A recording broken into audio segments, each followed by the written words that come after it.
They revolutionized the Punjabi music globally. They've pushed the boundaries of South Asian representation. We know the music, but we don't know the brown Mundes behind it. I am so thrilled to have you on Mirchi with us. Hi AP, hi Shinda. It's an honor. Welcome. Thank you so much. Thank you. Glad to be here. You know, so many surprises for your fans all at once. There is this special which is coming up. These special performances, you show up in Delhi, you show up in Mumbai. This visit looks very interesting. Now, can you just, before we start and get into other things, how has this visit been so far? What are the main highlights? No, it's been amazing. Delhi, we went to a club, like a slush lounge. Honestly, like the love we got, it was amazing. We went to the college, and I had a blast. I literally, like, these guys were like so good. I went in the crowd. I was just like, yo, I want to be with my fans, and it was amazing. You were smiling through. I could see that all the pictures throughout, there was this biggest smile that we've ever seen while you were performing in Delhi and your fans. Shinda, how was it for you just to realize that people are remembering you, they know you at the first sight of you? It's always amazing to see how people look for the instances where they can see you. Yeah. So it's always good when you interact with them and you're personally close to them, even jumped into the crowd, Yeah. just to feel the love they have for them. And it's always amazing seeing and being around people. Barriers were broken, and we are thrilled that you guys are here. But you know, one line that if I have to pick from the docu-series where you say that if we don't bring each other up, Yeah, who else will? 100%. Your songs, the way you have been with your fans, Yeah, it clearly shows that you stand by this. And yesterday, what we saw during your screening, Yeah. the solidarity that was there. There was Badshah, there was King, all these artists in their own might standing shoulder to shoulder with you. yeah. Speaks a lot about that solidarity. No, 100%. And I'm really grateful, and I'm so happy that they came to support me, and that's why we make music, is to bring people together. So, and help each other. I think music is such a big part in our lives. So it impacts, when we listen to certain kind of music, when we start our day with it, it's just like, that's how our day goes, right? So that it's important. Right? So it's safe to say that we are treating you well. Mumbai is being great. Mumbai's always been great, and hopefully it will be great always. So are you guys also food buddies? Because from what I saw in the docu-series, you guys are a dream team. You work together, you live together. No, it's food is just so big in our culture, and we just love food. So, so whenever we can, we cook. It's very therapeutic, to be honest. So Yes. in a busy life, you have so many things going on in your headspace, and when you're cooking, you're just in it. That's true, that's true. You know, if I have to come back to the docu-series now, when people will watch it, they'll realize that you guys already know that you became too big too soon. I mean, you're very well aware of that, right? And when people were loving you, they were loving your music, there was this era of, mystery around you. And these no interviews, AP, I want to ask about this. Was this like a well thought of strategy or something which just happened? No, it wasn't like a strategy or anything like that. I feel like we just wanted to, when I started making music, there was a lot of toxic stuff was happening already. Yeah. Between artists, this, that, but we wanted to just keep it to the music, and that's it. It's all about music. It's not about my personal life, anything like that. Just listen to music. Yeah, true. You're one of those very rare artists, and I always say that on my show, and people in Mirchi know this, that you are actually known for the art and artist. People know you for your music, which is beautiful. Yeah. I want to come to Brown Munde at first.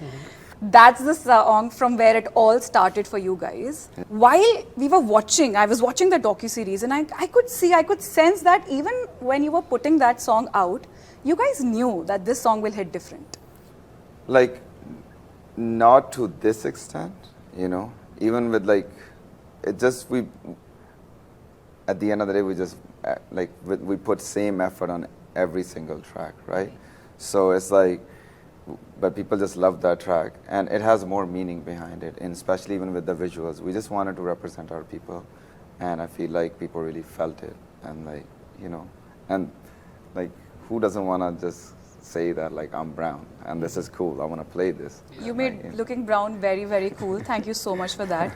It's a sense of being proud that we wanted to convey through Brown Munde. Yeah. That's the reason even in the video, we had multiple acts who were doing really good in the music industry, the industry we were in, and they were in the video just as an appreciation for them doing really good in what they did. So it was a sense of making people feel proud of being brown and doing whatever they're doing and just keeping it up. But, even in the docu-series, you've spoken about it, you're completely an independent act. It's almost like a startup. It is. We never knew what that was, but it's kind of a startup, yeah. All of you, like even those two guys, all of you, it was looking like it's a startup trying to figure out how to make things out of each other. But you were forced to be independent. So AP, what do you want to talk about that? It's just like I feel like the sound that we wanted to make great, it was too new for this side of the world. And even the other side of the world was just like, like brown people don't have their shit together. Like they didn't look at us in a right way.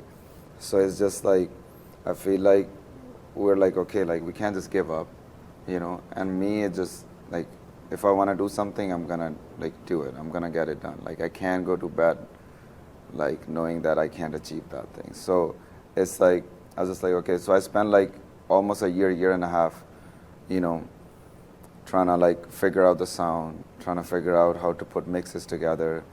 I was working at a Best Buy or convenience stores or gas stations, saving money and trying to like, buy small equipment and upgrade it, like the little mics and this and that. We didn't even have money to go to like a studio, actual proper studio. So like I remember I can't even buy acoustic panels or anything like that. So I was just like, okay, what do we do?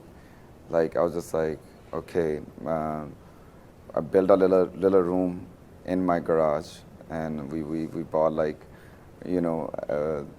insulation that you put on the wall, and we put that, and we made it happen, right? At the end of the day, it's just like, it took a lot of time, and then and same thing goes with Shinda, even though we didn't met at that time while I was doing all this, I think I met him maybe a year in after, but on it, each person had their own struggle.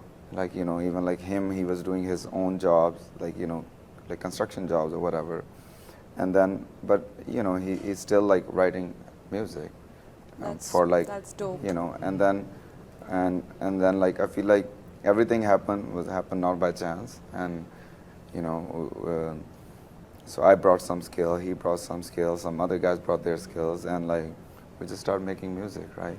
So, but it didn't happen overnight. Like there's years of frustrated, like there's always not like a, you just don't go to studio and there's always bangers comes out of Obviously, it, right? I mean, if you had a studio in the first place, you always wanted to be a musician. I was also like kind of forced, because not forced I would say, but like we were sitting one day and we were talking with one of my friends, and like and it was just like, oh, we were just talking about life in general, and it's just like, what do we create that's gonna stay behind? We all gonna die. No, he says that we all gonna die. I was like, yeah, that's a fucking universal truth. Yeah, what's new about it? But it's like what we leave behind, and couldn't find one thing. I was just sitting thinking, and the one thing was like, okay, I was just like, okay, I gotta make music, like something that you leave behind for the people. So I feel like that was always the goal behind it, is just like creating something that has meaning more than like yourself. You've outdone yourself. You've truly outdone yourself, and this, everyone listening to me, watching me, is like a dream unfolding in front of us. Like dream that big, and those dreams can come true. Yeah. I want to talk to you about your writing. Your sound is extremely international. The beats are very hip, but as we say, like Dhillon Dhadkan of a song, it's purely Desi. And docu-series, there's this snap of Nusrat Sahab. Yeah. I want to talk to you about. I used to listen to him a lot. Like I grew up listening. Like our, even his house is right next to the border, Pakistan Yeah. border.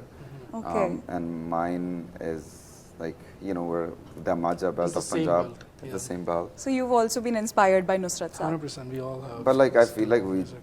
yeah, like Yeah. all of us like listen. I mean, it's hard. Mhm. I don't think so. I'll find one person who just like you. I don't know that guy. Like, he's a legend. So. But there's this Sufiness in your songs, guys, and you've spoken that your father is a fan of Sufi music. Yeah, he is. So he who were loves- your early inspirations, if I have to ask? all sort of good music, like, like, again, Nusra is one of them.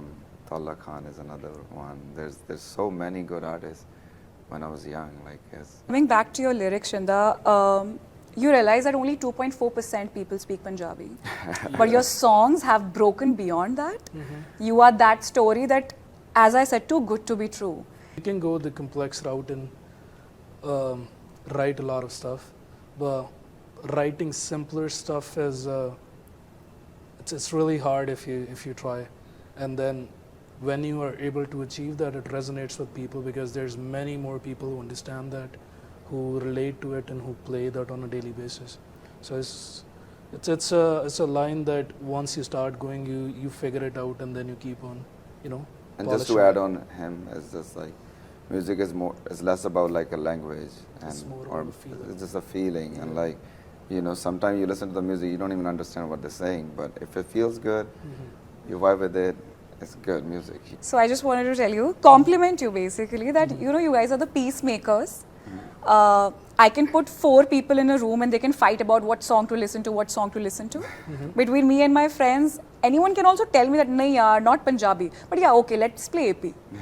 You have actually crossed that barrier. Yeah, it's just, Thank you. thank you though. But I'm glad to hear that. I meet so many people, like in Canada, States, even in the UK, or I get so many messages just like, we never really like or listen to Punjabi music, but because of you guys, like, we're into it.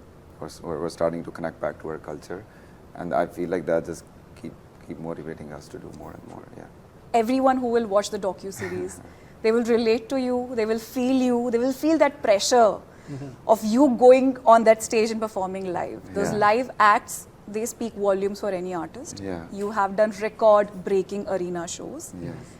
And a live performance teaches an artist like nothing else does, right? So what have been the learnings for you as an artist, the growth you have seen in your music, maybe after experiencing live firsthand? I feel like we just didn't know what to expect, right? And it was just doing something for first time, and we tried our best to put our best show to our ability at that time. I feel like moving forward, we learned a lot, and we're gonna do more and better. That's what I would say. But like, it's just there was a lot to learn, right? And again, you gotta start somewhere. Right. You gotta do it in order to learn it. It doesn't just come to you, right? So, but I'm looking forward for our next tour, whenever it happens, that we'll actually put a lot more thought, and whatever we learned in the past, run, we'll apply that and make it like 10 times better. Absolutely love the war cry before every or pre-show ritual, which was like Brown Munde. That was so cool. Yeah. Is that a thing that you still continue? Yes, we do. We do. We just like, hype each other up. It's just like sometimes it's not easy to go in front of that many people, so just like you're just with your brothers, you're just cheering. It's like a little thing that we have. So just, I'll wrap this up. And last question that I would want to ask you, Yes. just 2 things. A, because you're in Mumbai, and I know you have very limited social media activity, but I see that you follow some people like here and there out of Bollywood. I see you follow Karan Johar. Yeah. Do you know him? Do you watch his movies? Are you a Bollywood fan? See, I feel like pretty much everyone in India grew up, you watched, That's true. Bollywood movies. That's just given. And I mean, I know a lot of them personally, like Karan Johar or like, Shah Rukh, Salman, like, I know all of them like on a personal level, just good human beings. So, yeah, like, Same. That's- We're in the same boat, all of us then. Just admirers of the pop culture and you being the flag bearer of it for the entire generation. One message or for all the listeners and viewers of Mirchi, everyone who's just, every aspiring artist, Shinda, from you, definitely. You know, they might have that unfinished song they never released. Maybe if you speak to them directly, they feel that courage to release that song out there. We'll finish the song, buddy. I love it. I love That was all. Thank you You so gotta much, go long Evi. ways. You gotta just, keep up doing what you do and do your best. That's about it. Okay, thank you so much. You've been Thank such you. a sport. It's a Thank you pleasure so talking. much. Yeah.